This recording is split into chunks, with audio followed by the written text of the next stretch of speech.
기업의 동향을 살펴보는 기업 업앤다운입니다. 먼저 다음 기업부터 한번 알아볼까요? 롯데카드가 지난해 카드사 민원 발생 평가 결과에서 최하위를 기록했다죠? 네, 맞습니다. 금융감독원은 매년 이렇게 금융권 회사들을 대상으로 해서 민원 발생이 얼마나 됐느냐 평가 결과를 집계해서 발표를 하고 있는데요. 네. 이 결과가 지난 2013년 롯데카드가 최하위점을 받은 것으로 밝혀졌습니다. 지난해 카드사 민원 발생 평가 결과 롯데카드는 지난해 2등급을 기록했었는데 그 지난해 그리고 2013년에는 5등급으로 2등급에서 5등급으로 대폭 떨어졌습니다. 롯데카드는 또 2011년 또 한 차례 5등급을 기록한 바가 있었는데요. 벌써 두 번째 최하위점을 기록하고 있는 겁니다. 네. 개선이 왜 이렇게 되지 않는 걸까 의문이 드는 대목인데 2011년에 이어서 민원평가를 최하위점을 받았지만 롯데카드는 그동안 이 타사 카드사에 비해서 고객 관리가 매우 느슨하다라는 평가를 받아왔다고 합니다. 그나마 2등급을 기록했던 전년보다 민원이 2013년에는 41%나 급증을 했다고 하는데 이 고객정보 대규모 유출 사태로 3개월 동안 이 영업 정지를 기록한 데 거기에다가 또 이 민원 발생 평가까지 5등급을 기록을 했으니 롯데카드 참 이미지에 먹칠을 하지 않았나 이런 생각이 듭니다. 네, 안 그래도 정보 유출로 고객들의 심기가 불편한 상황에서 이 민원 평가까지 최하위라니 정말 이 롯데카드는 미운 털이 제대로 박힐 것 같습니다. 이 롯데카드 측이 현재 뭐라고 해명을 하고 있나요? 네, 롯데카드 뭐 두 번이나 최하위점을 기록했지만 이 처녀가 임신을 해도 할 말이 있다고 나름대로 또 해명을 내놨습니다. 네. 이 금감원의 건전성 강화 조치를 아주 철저하게 그동안 이행해 왔기 때문에 그 결과 민원이 크게 는 것이다라고 해명을 했었는데 이 한도와 발급 기준에 대해서 이 금융당국의 지도사항을 아주 엄격히 지켰다고 합니다. 지난 16일 정보 유출 사고에 따른 일부 영업 정지가 만료가 됐었는데요. 그 이후에 롯데카드는 나름대로는 이 분위기를 쇄신하기 위해서 여러 가지 정책들도 만들고 분위기를 조성을 하고 있다고 합니다. 뭐 업무 프로세스를 개선하고 금융 소비자 문화를 정착하는 등 이 전사 민원 관리 종합 대책을 마련하고 박차를 가하고 있다고 하는데요. 뭐 나름 자정 노력을 하고 있다고 하니까 얼마나 자정이 될지는 우리 소비자들이 직접 눈을 똑바로 켜고 지켜본다면 금방 밝혀지지 않을까라는 생각도 듭니다. 네, 일단 민원 관리를 제대로 해보겠다니 좀 지켜봐야 할 것 같긴 한데요. 이 사실 진정성에 좀 의문이 듭니다. 이 정보 유출 책임을 지고 물러난 박상훈 전 사장을 다시 재취업을 시켰죠.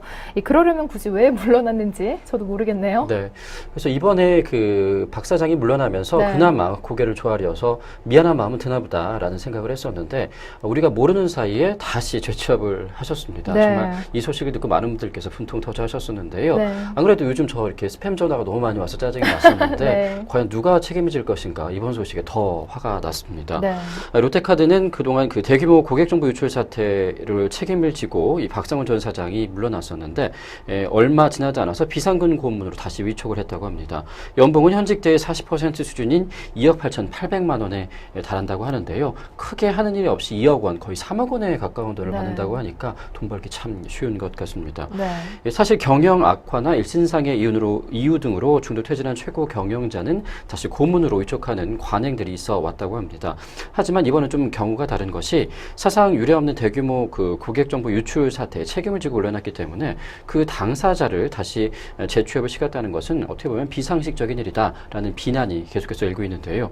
이 롯데카드 정보 유출 사태가 난 이후에 정말 통렬히 반성을 하고 또 재발 방지를 하겠다 약속을 고객들에게 했었는데 과연 정말이었는지 정말 그 진정성에 대해서 의문이 드는 대목입니다. 네, 이 사안이 사안인 만큼 아무리 사기업이라고 해도 이런 관행은 좀 제재를 해야 하지 않을까 싶습니다. 이 개인정보가 노출된 고객들의 불편함은 대체 누가 책임을 져야 할까요? 네, 사실 이런 거는 금융감독에서 좀 제재를 좀 가해줬으면 하는 바람이 있지만 네. 금융당국도 실제적으로 실력을 행사하기 좀 어렵다라는 해명을 내놓고 있습니다. 네. 이렇게 금융당국은 고문이 경영에 참여하는 경우가 드물다. 그렇기 때문에 우리가 먼저 나서서 감독 권한을 행사하기는 좀 어려운 부분이 있다라고 이야기를 내놨는데요. 단순히 이 실적이 나빠지거나 또 아니면 대형 사고에 책임을 져서 물러나는 경영자와는 조금 그 예우하는 잣대를 좀 달리해야 되지 않을까 이런 생각이 듭니다. 금융당국의 명확한 지침이나 어떤 그런 방침들이 내놓아야 될 시점이 아닌가라는 생각도 드는데 사실 이런 쥐기 박탈 어떻게 보면 일단 급한 불부터 끄고 조금만 기다리시다가 같은 급에 있는 비슷한 자리로 다시 넣어드리겠습니다. 요거와 같은 단어가 아닐까 이런 네. 생각도 드는데요. 이런 뭐 좀 다른 이야기일 수도 있지만 비리로 물러나거나 이런 이 어떤 그 징역을 살아도 권력 측은 어떻게 해서든 나라에서 다시 살 길을 터주는 우리나라. 정말 소비자 그리고 고객, 국민들 입장에서는 허탈함이 이루 말할 수가 없습니다. 네, 이 개인정보 유출 사고가 났을 때 큰 죄인처럼 고개를 숙여놓고 이 얼마나 지났다고 이렇게 아무 처벌도 안 받고 물러난 사장을 다시 재취업시킬 수가 있을까요? 이런 원리라면 이 세월호 사태 역시 시간이 지나면 관련자 처벌도 역시 유야무야 될 것이 뻔하지 않을까요? 박상훈 전 사장에게 줄 돈 있다면 이 정보 유출로 피해를 받은 고객들에게 정신적 피해 보상이라도 해줘야 하지 않을까 싶습니다. 계속해서 업계 바라보죠. 이 세계 최대 검색 엔진 구글은 자사 사내 유보금을 해외 유망업체에게 업체 인수합병에 쓰겠다고 밝혔죠. 네, 맞습니다. 네. 이 구글이 얼마 전에 브랜드 가치 1위를 네. 기록했다고 또 소식을 전해드린 바가 있는데요. 그래서 그런지 또 급격하게 또 몸집 풀리게 나서는 것이 아닌가라는 생각이 듭니다. 네. 파이낸셜 타임즈가 21일 미 증권거래위원회 자료를 인용을 해서 이렇게 M&A에 나서고 있다라고 보도를 한 바가 있는데요. 그동안 구글이 쌓아둔 현금은 지난 3월 말 기준으로 350억 달러에 달한다고 합니다. 우리나라 돈으로 따지면 약 36조 원이나 되는 큰 금액인데요. 이 돈의 대부분은 이 해외 기업의 M&A용으로 사용될 것으로 예상이 됩니다. 구글은 해외 비즈니스 확대로 벌어들이는 돈 상당 부분을 기업의 인수합병에 쓸 것이다 라고 밝혔는데요. 또 200억이나 한 300억 달러의 비용이 들 것으로 여겨진다고 예상을 했습니다. 또 인수 대상 기업의 종류는 특정 분야에 치우치지는 않을 것으로 보입니다. 뭐 닥치는 대로 뭐 집어삼키겠다 이런 얘기인 걸로 들리는데 냉장고, 자동차 계기판, 온도계, 안경, 시계 등 이 다양한 부분에 광고를 넣을 계획이다 이렇게 또 의견을 밝히기도 했습니다. 실제로 구글은 스마트홈 기기를 제조하는 회사인 이 네스트랩스에 32억 달러의 인수를 하기도 했었고요. 또 영어 제정용 로봇공학 기술업체인 보덴돌리 역시 얼마 전에 사들였습니다. 조만간에 이 구글이 얼마나 몸집이 커지는지 직접 확인을 할 수가 있을 것 같습니다. 네, 이 구글 정말 대단한 것 같습니다. 검색 엔진으로 시작해서 세계 최대의 공룡 기업으로까지 성장을 하는 모습 참 대단하다는 생각이 드는데 마치 세계 정복이라도 할 기세인 것 같습니다.